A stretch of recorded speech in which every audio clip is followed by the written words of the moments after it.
ሰላም እንዴት ናችሁ? እኔ ደህና ነኝ፣ እግዚአብሔር ይመስገን። እንኳን ወደ ጽጌ ሃውስ በሰላም መጣችሁ። ቻናሌን ሰብስክራይብ አድርጉ፣ ኮሜንትም አድርጉልኝ፣ ላይክ በማድረግ ለብዙዎች እንዲደርስ አድርጉ። ስለምትከታተሉኝ አመሰግናለሁ። ዛሬ የመጣሁት እነ ጃኒ እነ ኢቫን ታስረዋል። ቲክቶከሮቹ ጃኒ እንኳን ዩቲዩብ ላይ ይሰራል። ብዙ አገሮች እያስጎበኘን አብረነው ዩቲዩብ ላይ ብዙ ነገሮችን እንመለከታለን። ግን ደግሞ ቲክቶክ ላይ የነበራቸው ያለባበስ ጉዳይ ብዙዎችን አስቆጥቷል። እኔንም ጭምር አስተያየትም ሰጥቼበት ስለነበር ማለት ነው። ከባህላችን ውጭ የሆነ ነገር ስለሆነ አንቀበለውም። ልጆቻችን ያድጉት ልጆች ብዙ ነገር የሚያስተምር ስላልሆነ ያደረጉትን ተግባር ተቃውመናል። መቃወማችንም ልክ ነበረ። ያደረጉት ነገር ነውር ነው። ይቅርታ ብሏል ጃኒ። ነገር ግን ሌሎቹ ሲሉ አልሰማዋችም። እሷ እንኳን አልልም ስትል ሰምቻታለሁ። ግን ያሙነ ይሄ እንደ ጉዳይ ሆኖ እዚህ በመድረሱ ጥሩ ነው። ምክንያቱም አላስፈላጊ ነገሮች ሁሌም አላስፈላጊ ነገር ስለሆኑ እንደ ባህል ደግሞም እንደ ኢትዮጵያዊ ማህበረሰብ አስተዳደጋችን አላስፈላጊ የሆኑ ነገሮችን ሁሌም መቃወም አለብን። ይሄ ጉዳያችን ብለን ነው መቀበል ያለብን እንቀበላለን፣ ማውገዝ ያለብን እናወግዛለን። ምክንያቱም ሚዲያው ላይ እስካለን ድረስ አብረን የምናየውን ነገር ሁሉ ብዙ ልጆች ላይ ጫና ስለሚፈጥር መቃወም ያለብን ነገር መቃወማችን ጥሩ ነው ብዬ አስባለሁ። ነገር ግን እዚህ ጋር አንድ ምን አልኩኝ፣ እንደምታውቁት ነገሮች ሁሉ እየተደራረቡ አፍታ አላገኘንም። ሻይ እና ቡና የምንጠጣበት ራሱ ሰዓት አልተገኘም አይደል? አሁን ላይ ተደራርቦ ነገሩ አፍታ ካለማግኘቱ የተነሳ አንዱ 24 ሰዓት ሳይሞላው ሌላ አዲስ ነገር እንሰማለን። ግን እኔ አሁን በዚህ ጉዳይ መሀል ምን አሰብኩኝ፣ የጋዜጠኛ ሶፎንያስ ጉዳይ እንዳይደባበስ ፈራው። ምክንያቱም ትላንት ነው የተወራው የሱ ነገር የወጣው መረጃው። ከዚህ በፊት እንደተናገርኩት እግረኛው ሚዲያ ላይ ቀርቦ እንደዛ ሲቅለሰለስ ምናምን አይ እሱ በታሪክ እንደዛ ያደርግም ምናምን ብለን ትላንትና ደግሞ የወጣው መረጃ የተጻጻፈው ቮይስ ያወሩት ምናምን አይታችሁታል፣ በየሚዲያው የነበረው ነገር። ግን ያም ሁሉ ሆኖ ልጁ አልተያዘም ወይም ደግሞ ወደ ሕግ ጥላ ስር ወይ ወደ ሕግ አግባብ የተጠየቀበት ነገር አልሰማንም። ግን ከስራው ታግዷል፣ ስራው ላይ እንዲቆም ተደርጓል ተብሏል። ግን ይሄ ነገር ሲሪየስ ጉዳይ ተደርጎ ነገሩ እልባት እንዲያገኝ ማድረግ አለብን ብዬ አስባለሁ። ምክንያቱም አንዱ ሲመጣ ወደ አንዱ እያልን ስለሆነ በዚህ መሀል ትኩረት ሳንሰጠው ያልፍና ነገሩ ቀለል ተደርጎ እሱም ከሀገር ሊወጣ ይችላል፣ አይታወቅም። ወይም ተደብቆ ነገሩ እንደዛው እንደቀጠለ ትውልዱ ይጠፋል ማለት ነው። አሁን ይሄን የምልበት ምንድን ነው፣ ብዙ መረጃ ወጥቷል፣ ቮይሶች ወጥተዋል። ወደ ህግ መቅረብ አለበት እሱ። አዳዲስ ወሬ ይመጣል። ይሄን ያል ሲል ህዝቡ አንዱ ላይ ሳይቆም ትኩረታችን ይበተንና እልባት ሳያገኝ ነገሩ እያለፈ ነው። ምክንያቱም ከዚህ በፊትም አይተናል አይደል? የሜላት ጉዳይ ብዙ ነገር ተባለ፣ ግን ወንጀል ሰርታ ይሄው አሁንም ምንም አልተጠየቀችም። ኖርማል ተደርጎ ይሄው እየቀጠለች ነው ላይፏን። ግን መጠየቅ ባለባት ወንጀል እስከሆነ ድረስ መጠየቅ ነበረባት። የተደረገው ነውር ነው። ስለዚህ አሁንም የሶፎንያስ ጉዳይ ዝም መባል ስለሌለበት ሁላችንም ትኩረት አድርገን ይሄን ነገር እንጠይቅ። አዳዲስ ወሬ በመጣ ቁጥር ትኩረታችን ሀሳባችን ወደዛ የሆነ ምንም ሳይጠየቅ እንዳያልፍ። የእውነት ነው የምነግራችሁ። ይሄ ሰው በዚህ መሀል በግርግር መሀል ከሀገር ሊወጣ ይችላል፣ ብዙ ነገር ሊደረግ ይችላል። ምክንያቱም እኔ የሰማሁት ምንድነው ትላንትና አንዱ ሲወጣ አንዱ ስለሆነ የሚወጣው በጣም የገረመኝ ነገር ይሄ ነገር ላይ ትልቅ ቦታ ላይ ያሉ ሰዎች ሁሉ በዚህ ጉዳይ ውስጥ እንዳሉ ነው የሰማሁት።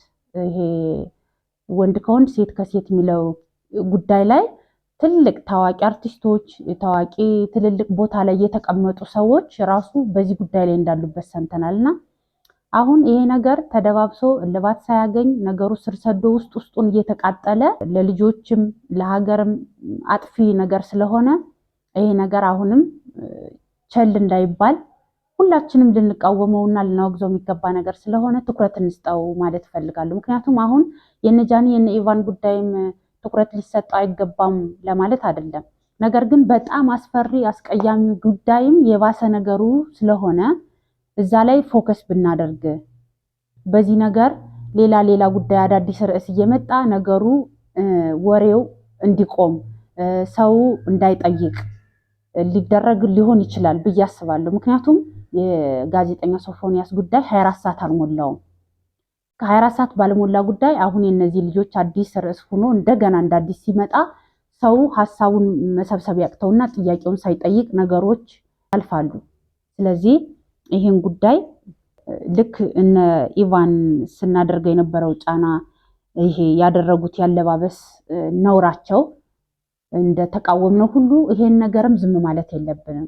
ምክንያቱም ብዙ ነገሮች ትኩረት እየሰጠናቸው አይደለም፣ እየተለማመድናቸው በቃ አይገርምም። በባለፈው እገሌ እንደዚህ ሆነ ከዛ የአንድ ሳምንት ወሬ ይሆንና ይቀራል፣ ይረሳል። ያ ብልግናው ያ ነውሩ ያ ወንጀሉ ሳይጠየቅበት በህግ አግባብ ህግ ላይ ሳይቀርብ ሳይፈረድበት ይቀርና ነገ 10-15 እንደ ሶፎንያስ አይነት ባለጌዎች ካሉ ይሄ ነገር ይቀጥላል። ስለዚህ እንደዚህ አይነት ነገሮችን ማውገዝ ያለብን ትኩረታችን ሰብስበን ፎከስ አድርገን ሁሉም በዚህ ሚዲያ ላይ ወንጀል የሚሰራ ጠቅላላ ሊጠየቅ ይገባል። የእውነት ነው የምነግራችሁ። አሁን አንዱ ሲመጣ አንዱ ይረሳል ያልኳችሁ ነገር ትላንት የሶፎንያስ ጉዳይ ሲወጣ አንዳንድ ሌላ መረጃዎችም እየወጡ ነበር በዛ ዙሪያ ማለት ነው። ምንድነው ብዙ ህፃናት ስላችሁ ከ15 እስከ 23 ያሉ እድሜ ሴቶችም በእንደዚህ አይነት ነገር ተጠቂ እንዲሆኑ በልብስ ቆንጆ ምግብ ቆንጆ መጠጥ እያቀረቡ በማጓጓት ለምሳሌ አሁን ላይ እንደምታውቁት የሶሻል ሚዲያ ፕላትፎርም ካለባበስ ካመጋገብ ከሚይዙት ነገር ቦርሳ ሊሆን ይችላል፣ ስልክ፣ ጫማ አይዶን ሁሉ ነገር ከ16 ከ17 ወይ ከ18 ዓመት ጀምሮ ያሉ ሴቶች በእንደዚህም አይነት ማቴሪያሎች ይታለላሉ ተብሎ ስለሚታሰብ ስለሚታለሉ እንደዚህ አይነት ነገር በማቅረብ ልጆችን በማጓጓት ምናምን ትምህርታቸውን ትምህርት ላይ ትኩረት አድርገው እንዳይማሩ፣ ቤተሰቦቻቸው እንዳያዳምጡ፣ ገንዘብ እንዲያሳድዱ በዛ ምክንያት እያታለሉ ህይወታቸው እየተበላሸ ነው ተብሎ ውስጡን ብዙ ነገር እየተባለ ነው። ያ ማለት ደግሞ በታዋቂ ሰዎች፣ በታዋቂ ግለሰቦች፣ በፖለቲከኛም ሊሆን ይችላል፣ በባለስልጣንም ሊሆን ይችላል፣ በትልልቅ አርቲስቶቻችንም ሊሆን ይችላል፣ በትልቅ እንዳየነው በጋዜጠኞችም አይታችሁታል አይደለም? የሶፎንያስን ጉዳይ በእንደዚህ አይነት ኬዝ በብዙ መንገድ ታዋቂዎች ሰዎች በህዝብ ደካማ ጎን ገብተው ታዋቂ ነን ነገ መረጃ ቢወጣም ህዝቡ አያምንም። ምክንያቱም ለምሳሌ እገሌ አርቲስት እኮ እንደ ጎበዝ የፊልም አክተር ወይ አክትረስ ከሆነች በፊልሟ ስለምንወዳት ስለዚህ በቃ ምንም ፍጹም ናት ብለን እናስባለን አይደለም? ወንጀል የማይሰሩ መልአክ አድርገን የምንስላቸው፣ ግን እነሱም እንደኛ ሰዎች ናቸው። ደካማ ጎን አላቸው። ብዙ ነገር ሊያደርጉ ይችላሉ። ጥሩም እንዳሉ መጥፎም አሉ። ስለዚህ ብዙ ሰው በእውቅናው እየተጠቀመበት ስለሆነ ይህን ህዝብ እንደ ሰው ልናወግዘው የሚገቡ ብዙ ወንጀሎች ስላሉ እዚህ ሚዲያ ላይ የምናያቸውን ነገር ትኩረታችን ቀልባችን ሰብስበን ወንጀለኞችን ለህግ እንዲቀርቡ ማድረግ አለብን። አሁን ይሄ የምለው እውነት ነው የምነግራችሁ። በየሚዲያው የምታዩት የምትሰሙት ነገር ዘግናኝ ሆኗል እና ለሚመጡት ልጆች ሳስብ እኔ ይጨንቀኛል እውነት። አሁን እኛ እንኳን ያለንበት ሁኔታ አስቡት። በቃ ዛሬ ሌላ ነገ ሌላ ነው የምንሰማው። ሁላ 24 ሰዓት እስኪሞላ እንኳን አንጠብቅም አይደለ? ዛሬ ሌላ ነገ ሌላ። ይሄ ሲሆን ሀሳባችን ተበታትኖ አንዱም ላይ ቆመን ያ ነገር ውጤታማ ሳይሆን ሌላ አዲስ ነገር ይመጣል። ደግሞ ሰው ወደዛ ወደ አዲሱ ነገር ይሆናል። እንደዚህ እየሆነ ነው። ስለዚህ ሀሳባችን ሰብስበን እባካችሁ እውነት የሆነ ወንጀለኛን ህግ ፊት እንዲቀርብ እናድርግ። በቃ ጉዳዩ የኔ ነው ብለን እናስብ እና ስለምትከታተሉኝ አመሰግናለሁ። ሳብስክራይብ አድርጉ፣ ላይክ አድርጉ፣ ኮሜንትም ጻፉልኝ። ስለምትከታተሉኝ አመሰግናለሁ። ብዙ ጉዳዮችን አንስተን እንድንማማር ሰብስክራይብ በማድረግ ቤተሰብ ሁኑ። አመሰግናለሁ።